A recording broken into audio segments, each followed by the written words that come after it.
हरिओम. लाओत्सेचा ताओबोध. योगदास श्री जयगणेश जोशी यांचे प्रवचन.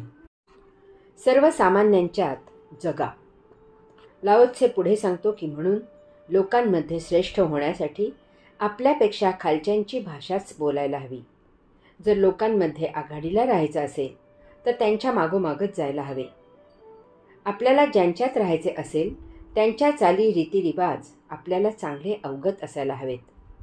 जनसामान्यांना आपण त्यांच्यापैकीच एक आहोत असे वाटले पाहिजे आणि हे आपले वागणे पूर्ण मनापासूनच झाले पाहिजे. वरवर देखावा नको. अशांचा देखावा लोक ओळखतात. नाहीतर आपण स्वतः वातानुकूलित महालात राहायचे आणि जनतेला त्याग करायला उपदेश करायचा. अशाने जनतेला आपुलकी वाटत नाही. महामानव बाबा आमटे कुष्ठरोग्यांची काळजी घेऊ लागले. त्यांची सेवा करू लागले. विशेष म्हणजे ते आणि त्यांच्या पत्नी त्यांच्या सन्निध राहूही लागले. त्यामुळे त्या रुग्णांना बाबा आणि त्यांच्या पत्नी माता पित्यासारखे झाले. मी जेव्हा आफ्रिकेला नोकरी करायला गेलो तेव्हा पहिल्याच दिवशी मी गाडीत चालकाशेजारी पुढे बसलो. त्याचे त्या चालकाला फार नवल वाटले. पुढे 6 वर्षाच्या वास्तव्यात सर्वजण माझ्याशी फार जिव्हाळ्याने वागले. इतकेच नव्हे तर कंपनीतील सर्वच साहेब चालकाशेजारी पुढे बसू लागले. बाळकृष्ण गाईगुरे चरत असे, गवळ्यांच्यात खेळत असे, गोपींसमवेत नृत्य करत असे. भगवंत श्री दुर्योधनाच्या महाली राहिले नाहीत, ते विदुरा घरी राहिले. यात कोठेही जराही औपचारिकता नसावी तर सहजता असावी. उंटावरून शेळ्या हाकता येत नाहीत. पाय जमिनीवर असले तर जीवन एक संगीत होते. त्यात ताल, ठेका, सूर, स्वर यांचा सुंदर मिलाफ होतो. आजूबाजूचे तुमच्यात सहभागी होतात.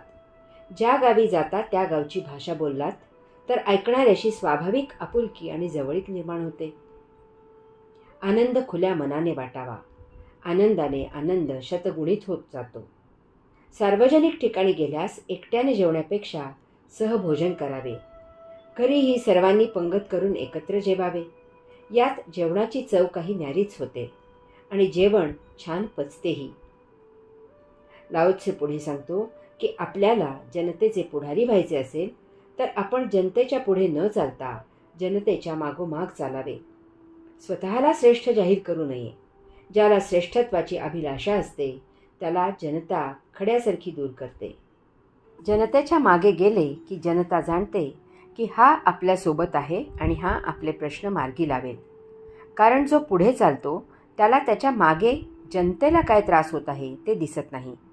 पाठीला काही डोळे नसतात. मग तोंडपुजे जी माहिती देतील त्यावर अवलंबून राहावे लागते. ती नेहमीच सत्यापासून खूप दूर असते. परंतु जो जनतेच्या मागे चालत असतो त्याला चक्षुर्वे सत्यम जनतेचे प्रश्न प्रत्यक्ष दिसत असतात. असा जनतेतच राहून त्यांना विचारून सहभागी करून जनतेची छान काळजी घेतो. कनिष्ठपणामुळे श्रेष्ठत्व. भाग 1. लाओत्से कनिष्ठपणाची महती गाताना सांगतो की अशा प्रकारे योगी सर्वोत्तम असतात आणि तरीही लोकांना त्यांचा बोजा वाटत नाही. ते पुढे चालत असतात आणि लोक त्यांना हानिकारक असे काही करत नाहीत. योग्यांच्या कोणी पुढे गेला काय किंवा त्यांच्यापेक्षा उच्च आसनावर बसला काय, योग्यांना त्याचे काहीही नसते. त्यांचे अशा क्षुल्लक गोष्टींकडे लक्षही नसते. त्यांना अशा लोकांची खुबी जाणून त्यांच्यासारखे व्हायची इच्छाही नसते. कारण ज्यांच्या आत हीनता असते, आपल्याला सर्वांनी विचारावे आणि कोणीही विचारत नाही अशी खंत असते, असेच लोक पुढे पुढे करत असतात. उच्च आसनासाठी हापापलेले असतात. जो जसा आहे तसा आहे आणि आपण जसे आहोत तसे आहोत याचा सहज स्वीकार आहे.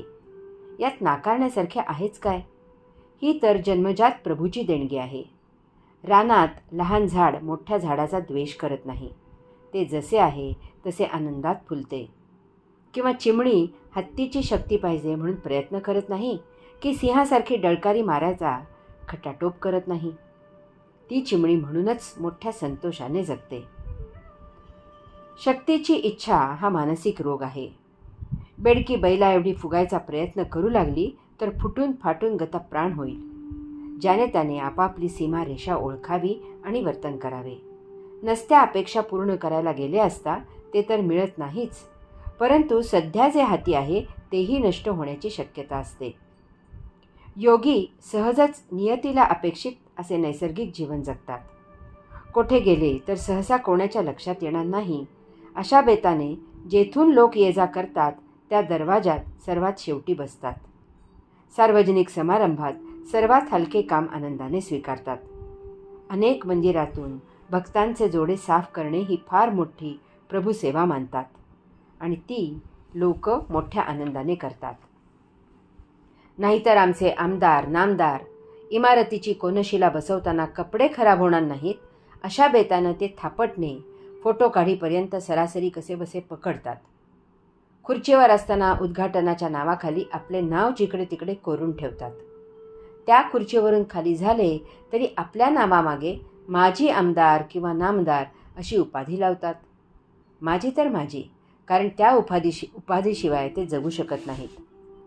अनेक मंदिरांमधून पहा, कोणी मंत्री किंवा लोकप्रिय व्यक्ती यायची असली की व्यवस्थापनाची कशी तारांबळ उडते. योगी कोणाच्या लक्षातही येत नाही. समोर कोणी आले तर योगी प्रथम वंदन नमस्कार करतो.